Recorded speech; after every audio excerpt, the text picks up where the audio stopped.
When it comes to the physical world, it's common knowledge that for every action, there's an equal and opposite reaction.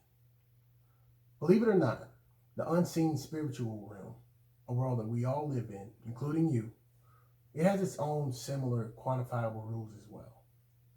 My name is Donald, and I write. In fact, I wrote a memoir, but this isn't any old memoir. I wrote what I call a self-help memoir. After enduring unfortunate and sometimes unmanageable circumstances for much of my young life, firsthand experience taught me to focus on the one thing that I could potentially fully control all the time: myself.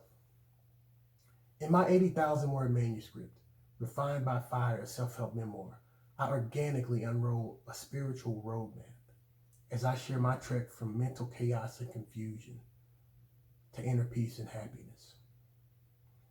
I finished this book, which happens to be my first, about 4 months ago.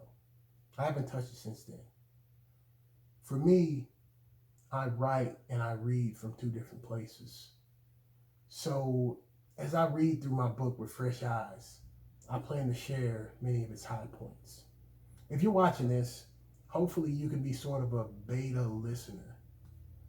I really look forward to the feedback and maybe even helping you improve upon who you are as we go through this process.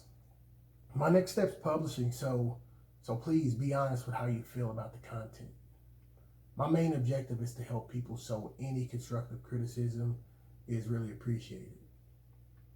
I wrote this book for the same reason I'm speaking to you, because I don't want anyone going through some of the things that I went through without any guidance or help. Let's talk about format. At the beginning of each chapter, I tell a story from a pivotal point in my journey. I draw anecdotes from the time I lived in an old single-wide trailer on the coast of the Gulf of Mexico. I share what I felt as I witnessed my father's health slowly decline until he passed away when I was just 18.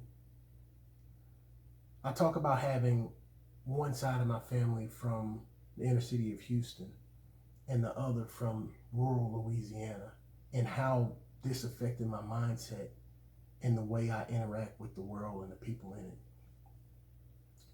Some stories come from my time living with other impoverished people in low-income housing, or even the trailer park. Other encounters took place during my enlistment in the U.S. Navy submarine force, and among other things, my time spent on both the corporate suit and tie side and the hourly hard hat and steel toe boot side of the oil and gas world. I've been in real life street beefs. My life's been threatened more times than I care to remember, but I got through it with my mind and my spirit intact. After each chapter's story, I then expound upon the chapter's themes, but I use logic, evidence, historical references, and philosophical assertions of respected thinkers of the past as well as contemporary times. When I was in my teens and even into my early 20s, I approached conflict with more conflict.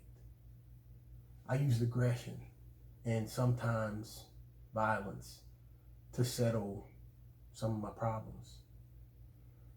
But a series of supernatural events followed by real world, life or death circumstances altered the path of my life, and it broadened my scope of what I knew to be possible. This shift, which I capture about midway through my manuscript, it marks the turning point in my thinking and the way that I manage adversity, and it's where I changed my life. While many philosophers write in theory, my voice was found while I was on the inside of the struggles of which I speak.